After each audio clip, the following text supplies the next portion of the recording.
Boa noite a todos.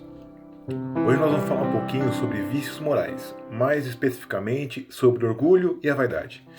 Muito embora não seja agradável falar sobre vícios, é um assunto bastante importante, porque para qualquer lado que nós olharmos, nós vamos ver os frutos do orgulho e da vaidade do homem. Nós vivemos num mundo onde nós vemos inúmeros fatos que evidenciam a edificação desses dois vícios morais. E é o que a gente está vendo hoje, né? A guerra na Ucrânia, a corrupção recorrente em vários países e a supremacia de interesses de poucos prevalecendo sobre a necessidade de muitos. Então, já de início, nós podemos perguntar, né? Qual que é a origem do orgulho e da vaidade? Divaldo Franco nos fala que nas nossas origens, o primeiro sentimento desenvolvido pelo homem foi o medo. Tudo que o homem vivenciava, tudo que ele vivia, ele tinha medo. Mas ele não conseguiria sobreviver àquela época se ele ficasse imbuído do medo, somente do medo. Pois se assim fosse, ou ele ficaria recluso, ou ele sucumbiria diante das adversidades da época. Então, como uma necessidade de autodefesa, o homem desenvolveu o segundo sentimento, que foi a ira. E somente através desse sentimento é que o homem poderia se defender, lutar pela sua sobrevivência e progredir ao longo do tempo, e assimilar e desenvolver os demais sentimentos. E ao longo do tempo nós percebemos que todos os sentimentos, a bondade, a maldade, a vaidade, o orgulho, enfim, todos os sentimentos que envolvem o homem, em uma só palavra, tudo que constitui o homem de bem ou perverso, tem por móvel, por alvo e por estímulo as relações do homem com seus semelhantes. Então nós vemos que se o homem vivesse isolado, se vivesse recluso, ele não teria nem vícios nem virtudes. Pois se pelo isolamento ele se preserva do mal, ele vai acabar por anular o bem. Então nós vemos aqui que de nada adiantaria o homem viver recluso, né? Viver em isolamento. E aí nós vemos a necessidade de ele viver em sociedade, porque só assim é que ele poderia progredir, né? Ele poderia evoluir. E além disso, nós podemos dizer que o orgulho e a vaidade têm origem no materialismo. Pois à medida que vamos nos enriquecendo dos nossos desejos materiais, nós vamos nos sentindo mais capazes, orgulhosos, né, superiores. Isso nos afasta da nossa realidade. Que realidade que é essa?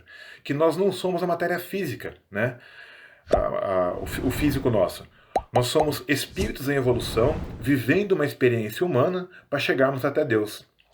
E o orgulho e a vaidade residem no afastamento do homem de sua origem, que é Deus. Pois à medida que nos distanciamos de Deus, nós acabamos por nos ligar profundamente aos bens materiais. E tudo que nós vivemos, né, as nossas relações, o nosso ambiente, tudo que nos rodeia, influencia muito todos os sentimentos que nós externamos. É o que nós vemos aqui no livro O Céu e o Inferno, no capítulo 6, olha só. A obstinação no mal em vida provém às vezes do orgulho que recusa submeter-se e confessar os próprios erros, visto estar o homem sujeito à influência da matéria, que lançando-lhe um véu sobre as percepções espirituais, o fascina e o desvaira. Rompido esse véu, súbita luz o aclara, e ele se encontra senhor da sua razão. Então a gente vê aqui que nós sofremos muita influência da matéria, né? É muito pesado, né? E aí fica evidente que a oportunidade no corpo físico não é nada fácil, porque ficamos à mercê, ficamos suscetíveis às adversidades da vida. E a gente vê, né? A gente está vendo aqui que nós damos abertura para isso. E aí nós vamos definir então o que é vaidade. É o desejo de merecer a aprovação dos outros, de se destacar. A qualidade ou característica do que é vão. A apreciação exagerada dos próprios méritos, jactância, impostura, presunção. Ostentação das próprias qualidades físicas ou intelectuais, para ter a admiração de outras pessoas. Qualquer coisa que denote futilidade. Aquela necessidade de vangloriar-se, de ostentar, de se exibir. E orgulho? Como que a gente pode conceituar o orgulho? É um conceito muito elevado que alguém faz de si mesmo. Atitude arrogante no estado de exaltação que leva a pessoa a considerar-se acima dos outros. É a importância que o indivíduo atribui a si mesmo, fazendo com que ele se julgue melhor ou mais importante que outra pessoa. É o amor próprio exagerado.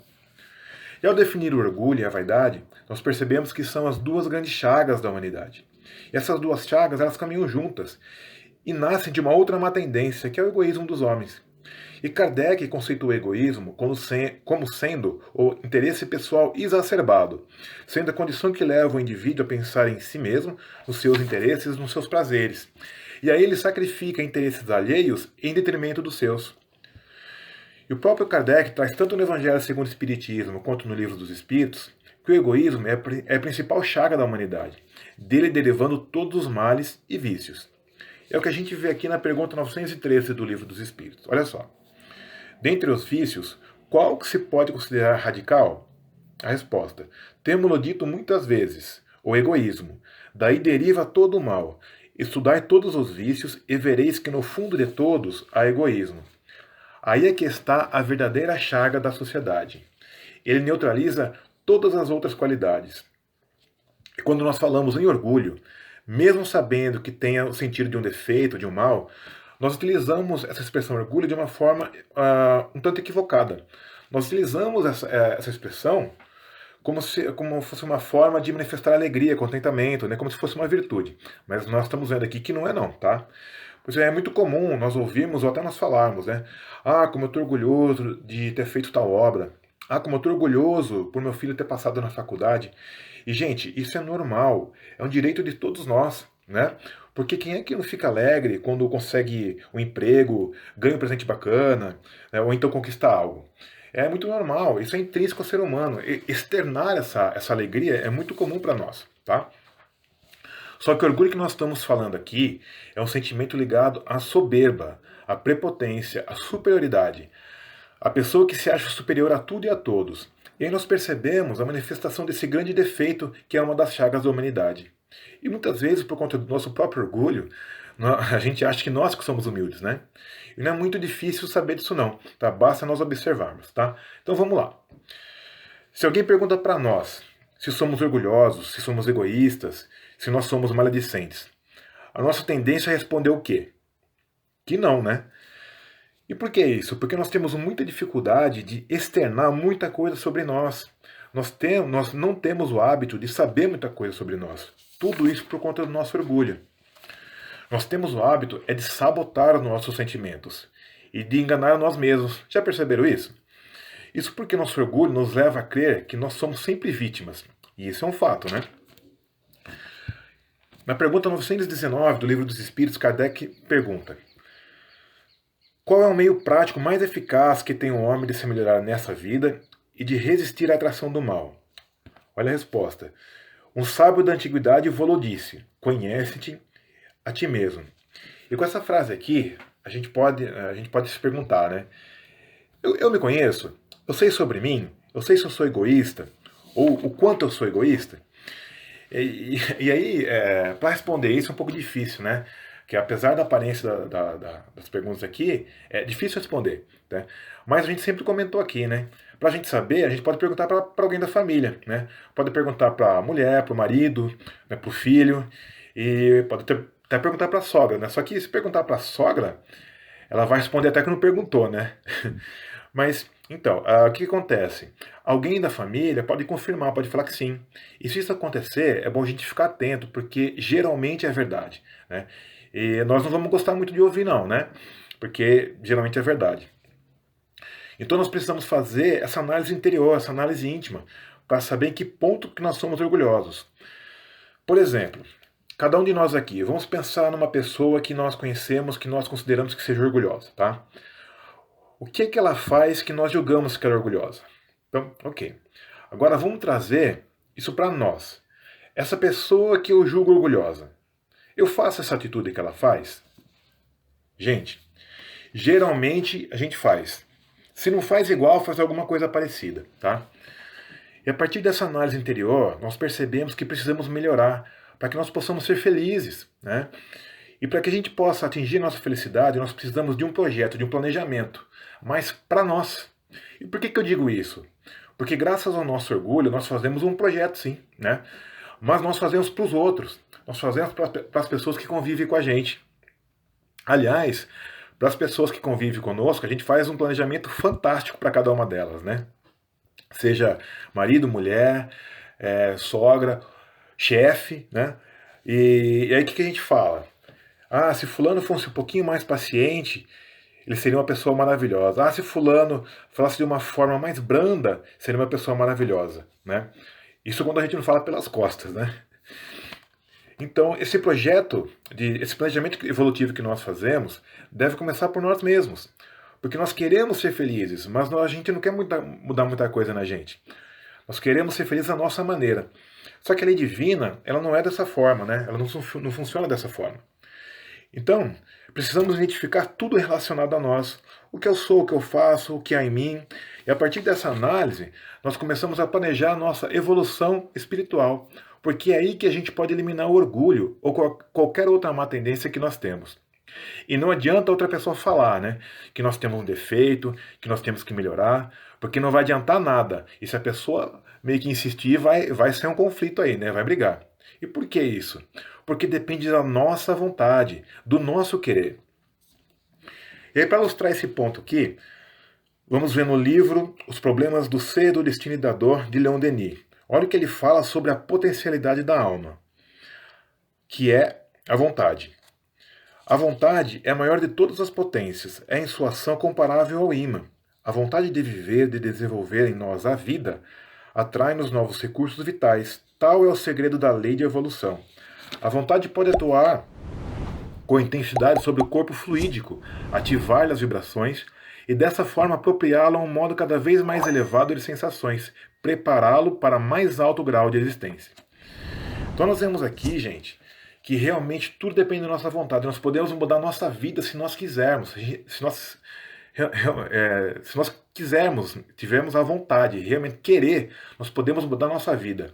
Quantas pessoas nós conhecemos aqui que tiveram até desenganada pela medicina convencional e ela mudou a vida dela e melhorou e está bem até hoje? Por quê? Porque a pessoa quis, ela teve vontade, né? Nós vemos aqui como é potente, né? A potência da nossa vontade. E aí nós podemos dar um exemplo aqui, tá? Vamos dar um exemplo aqui no caso de um alcoólatra. Quando que o alcoólatra ele deixa de beber? Primeiro, quando ele identifica que é alcoólatra, né? Segundo, quando ele vai buscar ajuda. E terceiro, quando ele faz um planejamento de que a partir de hoje ele não vai beber mais, né? E isso, gente, serve para todos nós. Serve para qualquer uma tendência que nós temos. Se nós realmente quisermos mudar, nós mudamos. Se nós realmente tivermos a vontade de mudar, nós podemos mudar a nossa vida, tá? E aí, quando nós identificamos em nós mesmos e fazemos esse planejamento, nós iniciamos a nossa mudança, que é a tão falada reforma íntima, tá? E aí vem aquele cara, gente fina, gente boa pra caramba, e fala pra gente, olha, mas mudar é muito difícil. Então nós vamos ver aqui, olha só, na pergunta 917 do Livro dos Espíritos. Qual o meio de destruir seu egoísmo? De todas as manifestações humanas, o egoísmo é a mais difícil de desenraizar-se, porque deriva da influência da matéria, influência de que o homem, ainda muito próximo de sua origem, não pode libertar-se, e para cujo entretenimento tudo concorre, suas leis, sua organização social, sua educação. O egoísmo se enfraquecerá à medida que a vida moral for predominando sobre a vida material, e sobretudo com a compreensão que o Espiritismo vos faculta do vosso estado futuro, real, e não desfigurado por ficções alegóricas. Então nós vemos aqui, gente, que é difícil mudar, né? A mudança realmente é difícil, mas nós podemos. E ele fala aqui que a partir do momento que a moral superar a parte material, nós começamos a melhorar sim, tá? E aí nós temos que analisar que as dificuldades que nós vivemos, as nossas provas, não são para derrubar a gente, para deixar a gente para baixo, não. Muito pelo contrário. As dificuldades existem para que a gente passe, porque nós temos a capacidade de superá-las, né? E olha que interessante a pergunta 909 do Livro dos Espíritos. Poderia sempre o homem, pelos seus esforços, vencer as suas más inclinações? Sim, e frequentemente fazendo esforços muito insignificantes. O que lhe falta é a vontade. Ah, quão poucos dentre vós fazem esforços. Gente, olha só. Aqui fala que nós podemos sempre vencer as nossas más inclinações. E que a gente não precisa fazer muito, não. O esforço que a gente tem que fazer é muito pouco. Porque o Espírito responde aqui que o nosso esforço não é insignificante, é muito insignificante. Tá? Então, o que nós temos que fazer é muito pouco. Né? E, gente, e por que isso acontece? Porque nós melindramos a nossa dificuldade. Tá? E nós vemos aqui no Centro Espírita, vamos dar o exemplo aqui do Centro Espírita, que é onde nós estamos. Tá? Às vezes a pessoa vem aqui com um problema obsessivo severo, certo? A pessoa chega aqui, ela é atendida, e aí como orientação, nós falamos para ela, olha, você precisa voltar aqui para continuar o tratamento, tal. E a pessoa vai embora e não volta mais, tá? E aí ela fala, não preciso mais voltar porque eu resolvi meu problema, e lá no Centro Espírita não resolve nada. Então, gente, olha o que acontece. Isso não é só aqui não, isso é qualquer outro segmento religioso. Pode ser na evangélica, na católica, na protestante. A pessoa não vai buscar mais ajuda, né? E aí nós vamos comentar também do social, porque está dentro disso aqui que nós estamos falando. Tem pessoas, famílias assistidas aqui no social, que não aceitam ajuda aqui do Centro Espírita. A pessoa ela vem de longe, vem de outro estado, chega para cá em situação precária, passa dificuldade, passa fome e não aceita nada do Centro Espírita. Não aceita uma cesta básica, não aceita leite, não aceita a medicação, não aceita roupa, não aceita nada. E nós vamos nem muito longe. Antes da Páscoa aqui, uma menina, uma moça que trabalha, faz um trabalho social também, nós nos falamos e estava precisando de ajuda. Aí eu falei assim, olha, vamos conversar então. Dei o endereço, aí ela perguntou, mas onde é esse endereço? Fala, Centro Espírita. Ah, então deixa quieto que eu não vou misturar porque eu sou evangélica. Então, gente, olha só, nós melindramos as nossas dificuldades. E assim como orgulho, nós precisamos analisar o sentido da vaidade, porque o vaidoso é aquele que tem a necessidade de ser admirado pelas qualidades físicas ou intelectuais que às vezes ele nem tem, mas ele tem a necessidade de se mostrar, de se exibir. E essa necessidade pode ser atribuída a N fatores, principalmente ao vazio da nossa alma, que às vezes, gente, é muito difícil preencher, porque é muito difícil de identificar, é muito difícil de saber de onde vem esse vazio. E todos nós já passamos por isso. E muitas vezes esse vazio ele tem origem nas nossas próprias provas e expiações. E o que acontece? A pessoa ela não busca preencher o vazio da alma. Ela busca satisfação em preencher somente as necessidades do corpo, as necessidades materiais. Tudo por conta de uma imposição da sociedade. E por se preocupar com esse julgamento que a sociedade pode fazer, a pessoa se torna até escrava dos bens materiais, até do próprio corpo. Como nós vemos aí, às vezes muita gente acaba se acabando de treinar numa academia, né? Às vezes até sem se alimentar para manter um corpo perfeito, ou então várias cirurgias estéticas que nós vemos aí que acabam até por causar deformidades, né? Isso é muito sério, né, gente? Pessoal, isso não quer dizer que a gente não possa nem cuidar do corpo e que a gente também não possa ter bens materiais. Não é isso não, longe disso, tá? Porque assim, tem problema nós termos uma roupa bacana, temos um carro legal, uma casa, um celular, ou cuidar do corpo? Tem problema isso, gente? Depende. Depende do uso e da importância que damos a tudo isso. Desde que seja de forma comedida e prudente, não tem problema nenhum. O problema está nos excessos, nos abusos e na nossa dependência de tudo isso. Olha o que o Livro dos Espíritos vem trazer para a gente na pergunta 719. Merece censura o homem por procurar o bem-estar? Olha a resposta. É natural o desejo do bem-estar. Deus só proíbe o abuso, por ser contrário à conservação. Ele não condena a procura do bem-estar, desde que não seja conseguido à custa de outrem e não venha diminuir-vos nem as forças físicas, nem as forças morais. Olha só, gente. Quando a gente vê isso aqui, às vezes alguém pode falar assim, ah, mas eu já ouvi falar que o Espiritismo não proíbe nada. Então nós vamos lembrar do apóstolo Paulo, quando ele fala que tudo me é permitido, mas nem tudo é lícito, tá? E por quê? Porque a gente não pode criar nenhuma dependência nos nossos bens materiais.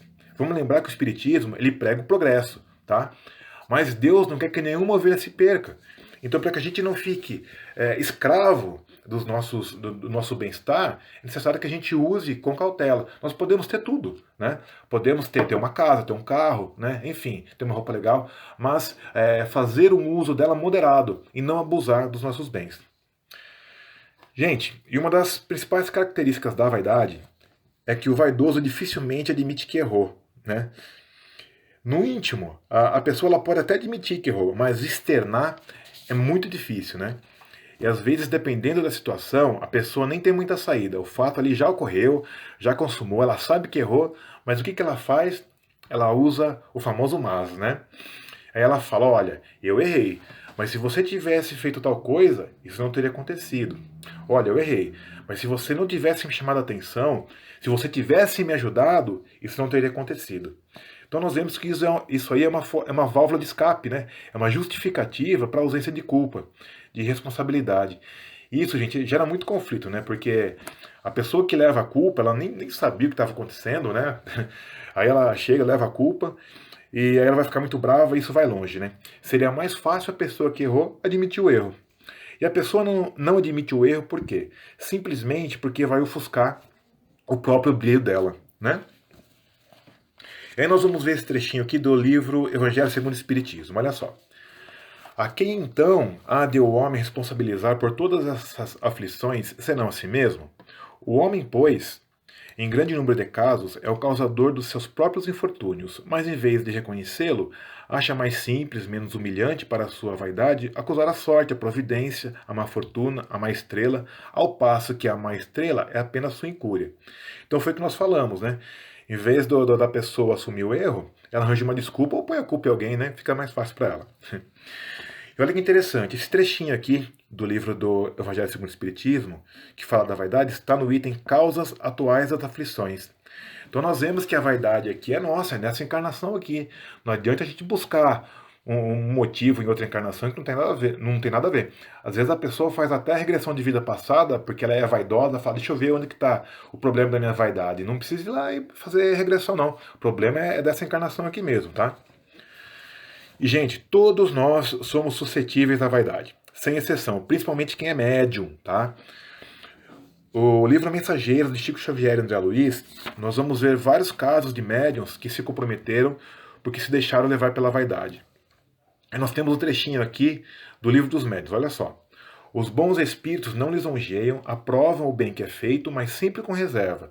Os maus prodigalizam exagerados elogios, estimulam o orgulho e a vaidade, mesmo pregando a humildade, e procuram exaltar a importância pessoal daqueles a quem desejam captar. Gente, nós falamos do médium aqui agora. E aqui tem que ter um cuidado grande, porque às vezes o médium começa a receber um espírito, o espírito começa a inflar o ego dele, né, a vaidade dele. Aí o espírito fala assim, olha, passa isso aqui para essa pessoa aqui, né? Você é o cara, você é muito bom, né, pode passar que não tem problema, isso aqui é certo. Aí o médium acaba se achando, né? Fala, poxa, o espírito aqui, aí é o guia, né? Ah, o meu guia que está falando que eu sou o cara, eu sou o bom da boca, né? E aí vai passando o tempo, várias pessoas conversam com ele e falam, mas isso aqui tá errado, né? Aí ele vê que realmente tem bastante coisa errada. Aí ele percebe, opa, tem alguma coisa errada aqui que o espírito está me passando. Aí já não é mais guia, né? Aí é obsessor. Aí ele fala assim, ó, obsessor aqui tá me atrapalhando bastante aqui, né? Só que na verdade já era obsessor lá atrás. Só que ele deixa a vaidade ser mais forte. E o espírito, como nós temos muita influência que nós estamos vendo aqui, o espírito vai atuar exatamente nesse ponto que é a fraqueza do médium, né? A vaidade está dentro de cada um de nós. Aí o espírito vai atuar nessa fraqueza. Ele vai atuar na vaidade e vai potencializar isso no médium, né? E aí vai longe isso, né? Então nós temos que ter muito cuidado, né? Bom, e o orgulho e a vaidade podem desencadear outras más tendências, né? Que é a avareza, ciúme, a culpa, melindre, vingança, impaciência, intolerância. E o grande problema é que pode levar aquilo que eu comentei no começo, né? Que é uma guerra sem sentido, corrupção desvairada, né? E a supremacia de interesses. E, gente, no Novo Testamento tem vários exemplos de personagens que passaram pelo crivo do orgulho e da vaidade, tá? Vamos só citar alguns aqui. No caso de Zaqueu, Nicodemos, Pedro, que estava sempre com Jesus, né? Questionador de Jesus, né? Judas e Maria Madalena e Paulo. Esses dois aqui eu vou comentar rapidamente, que já foi falado aqui, né, foi bem explanado aqui nas apresentações. Maria Madalena era uma mulher belíssima, era uma mulher de muitas posses, ela era muito rica. Só que ela tinha um vazio dentro dela. E ela não sabia o que era isso. E ela só preencheu esse vazio a partir do momento que ela passou a seguir Jesus. Ela era contemporânea de Jesus, né? A partir do momento que ela passou a seguir Jesus, ela preencheu esse vazio. A história dela é muito linda, está contada no livro Boa Nova, de Chico Xavier e Humberto de Campos. Né? Quem quiser pode ler o livro. E a história dela é maravilhosa. Tá? E de Paulo também. Né? Paulo, que era romano também, de origem judaica, né? De família abastada, né? Tinha muitas posses. Ele passou de perseguidor de cristãos, né? Para seguidor e propagador do cristianismo. Né? E aí uma diferença, ele deixou também todo o poder que ele tinha, o dinheiro que ele tinha, né? Para seguir, né, no caminho que Jesus nos deixou, né? E uma diferença entre os dois é que Maria Madalena, ela mudou porque ela quis. Ela sentia esse vazio e precisava preencher isso, né? E ela mudou por vontade própria. Paulo precisou do cutucão, né? Paulo, ele precisou ficar cego, né? E ser ajudado pelo cara que ele ia matar, que era Ananias, né? Então, a história dos dois é maravilhosa. A história de Paulo nós vemos nos Atos dos Apóstolos, no Novo Testamento, e também nas cartas e em vários livros da doutrina espírita, né? E também nós podemos comentar aqui dois expoentes da doutrina espírita, que é o caso do Chico Xavier e do Divaldo Franco, né? O Chico Xavier, acho que nós vimos, quem assistiu o filme e viu o livro, né, no caso dos repórteres da revista Cruzeiro, né? Eles se passaram, um por americano e outro por um francês, entrevistaram o Chico, tiraram foto, tudo. E aí publicaram a revista. E quando chegou na mão do Chico, o Chico ficou arrasado, né? Porque eles falaram que o Chico não tinha nada de humildade, que ele era vaidoso, né? Que era tudo uma farsa. E aí o Emmanuel chega pro Chico e pergunta, né? Fala, mas o senhor tá triste? O que aconteceu? Aí o Chico fala pro Emmanuel, fala, mas você não tá vendo aqui na revista? Olha o que fizeram aqui, né? Dá até saudade do garfo da madrinha, que a madrinha espetava ele, né, com garfo, e tinha algumas feridas sérias, né? E aí ele cobra o Emmanuel. Ele fala, o senhor deixou isso acontecer. Aí o Emmanuel fala, não, eu deixei, não. Foi a sua vaidade que deixou. E aí o Emmanuel fala assim, fala, Chico, Jesus foi pra cruz, você só foi pra revista Cruzeiro. Vamos fazer o seguinte, vamos continuar nosso trabalho, né? E lembrando também que Chico Xavier usava peruca, né? E aí a primeira vez que ele põe, o Emmanuel chega para ele e fala, mas o que é isso? O que é isso aí, né? Aí o Chico fala, ó, não vou discutir isso com o senhor não, né? Me deixa aqui que minha aparência me pertence, né? Então, tocou a vida, né? E o Divaldo Franco também, né? Quem assistiu o filme ou quem leu o livro, né? Na sua primeira palestra pública em Aracaju, em 1947, né? Garoto novo, tinha 19 anos. Ele era de Salvador e foi convidado para fazer a palestra em Aracaju. Aí ele aceitou, chegou lá, casa cheia. A hora que ele foi falar, deu um branco, não saiu nada, ele ficou mudo. Aí ele olhou, né? Ficou preocupado, sentou. Aí aparece para ele o espírito do Humberto de Campos. Aí Humberto de Campos fala para ele, ó, fica de pé, porque para falar de Jesus tem que ter firmeza, tem que estar de pé, tá? Foi outra coisa, eu vou te ajudar, não é por você não, porque você não merece. Eu vou te ajudar em respeito às pessoas que estão aqui, porque elas não merecem passar por isso aqui não, tá? Aí ele fez a palestra, tudo, né? E foram 2 dias, tá, gente? No outro dia, novo vacilo do Divaldo, tá? Aí o Humberto de Campos deu outra chamada, falou pra ele, você não estudou? Não falei pra você que tinha que estudar? Falei, isso aqui é sério, não pode ser assim não. E também depois fez a palestra, e depois da palestra, os dois, tanto o Humberto de Campos quanto a Joana de Anjos, chamaram a atenção dele. Falaram, você tem que se dedicar, porque se você não se dedicar, você vai se comprometer. E com todos esses exemplos, nós vemos que também nós podemos combater as nossas más tendências, né? O que a gente precisa fazer? Precisa ter equilíbrio emocional, paciência, tranquilidade, tolerância, praticar a caridade e principalmente o nosso vigiar e orar, que é o ensinamento que Jesus deixou para nós, né? E Jesus nos fala que é importante orar, sim, é muito importante, né? Só que nós precisamos também vigiar a nossa vida, vigiar a nossa conduta, né? Porque a partir daí nós podemos afastar essas más tendências de nós, né? Bom, gente, era que eu tinha para falar sobre o assunto, nós vamos partir agora para a segunda parte. Que Jesus nos abençoe.